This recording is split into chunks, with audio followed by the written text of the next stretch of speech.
በ12ኛው ክፍለ ዘመን ኢየሩሳሌም የጦርነት ማዕከል ነበረች። በ13 ዓመቱ ብላውዲን አራተኛ የኢየሩሳሌም ንጉሥ ሆኖ ተሾመ። በሌላ በኩል ደግሞ ሰላዲን ነበር፣ የሙስሊም ዓለም መሪ። በጦር ሜዳ ብልሃቱ እና በፍትሐዊነቱ የሚታወቅ ሰላዲን ኢየሩሳሌምን ለመቆጣጠር በታላቅ ጦር ሲመጣ ሁሉም በላውዲንን ጨርሰዋል። ኢየሩሳሌም ትወድቃለች ብለው አሰቡ። ምክንያቱም በላውዲን በበሽታው ምክንያት ሰውነቱ እየበሰበሰ ነበር። ይህ የታሪክ ወርቃማው ክፍል ነው። ሰላዲን በሺዎች የሚቆጠሩ ፈረሰኞች ኢየሩሳሌምን ከበበ። በላውዲን የነበረው ጦር ከጠላት በጣም ያነሰ ነበረ። በላውዲን ከፈረሱ ላይ ወረደ። በዚያ በበሰበሰ እጁ መስቀሉን ይዞ መሬት ላይ ተንበርክኮ ወደ እግዚአብሔር ጸለየ። በላውዲን ምንም እንኳን በበሽታው ቢዳከምም በፈረስ ላይ ተጭኖ ሰራዊቱን መራ። ሰላዲን ሙሉ በሙሉ ያልጠበቀው ጥቃት ደረሰበት። የክርስቲያኑ ሰራዊት እንደ መብረቅ ወረደባቸው። ሰላዲን ራሱ በግልቢያ ለማምለጥ ተገደደ።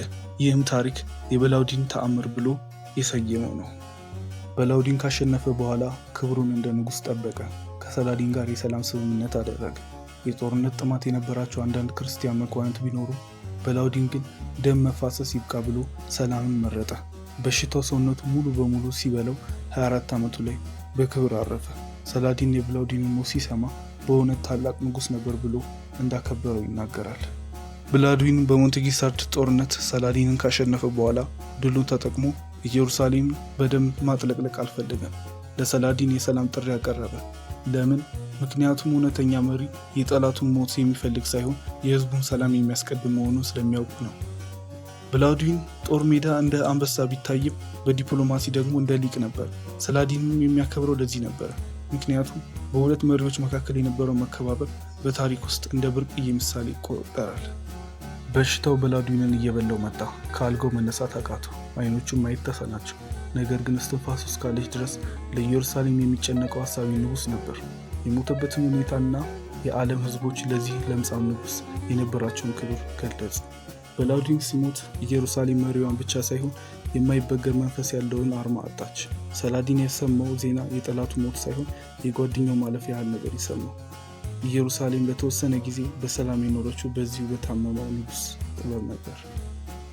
የበላውዲን አራተኛ ታሪክ ለምን ዛሬም አስፈላጊ እንደሆነ አሳየው። አካላዊ ጥንካሬ ሳይሆን የውስጥ ጥንካሬ ነው ሰውን ታላቅ የሚያደርገው።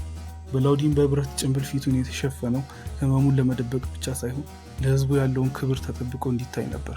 ዛሬ እኛም በህይወታችን ውስጥ ብዙ ጭንብል ልንለብስ እንችላለን። ነገር ግን ልክ እንደ በላውዲን በችግር ውስጥ ሆነን እንዴት እንደምንቆም ነው የሚለካው። የንጉሥ በላውዲን ታሪክ በፊልም ላይ የሚታይ ብቻ ሳይሆን በልባችን ሊቀረጽ የሚገባ ታላቅ ትምህርት ነው። የዚህ ቪዲዮ አካል ስለሆናችሁ አመሰግናለሁ። የትኛው የበላውዲን ባህሪ ነው ይበልጥ ያስደመማችሁ?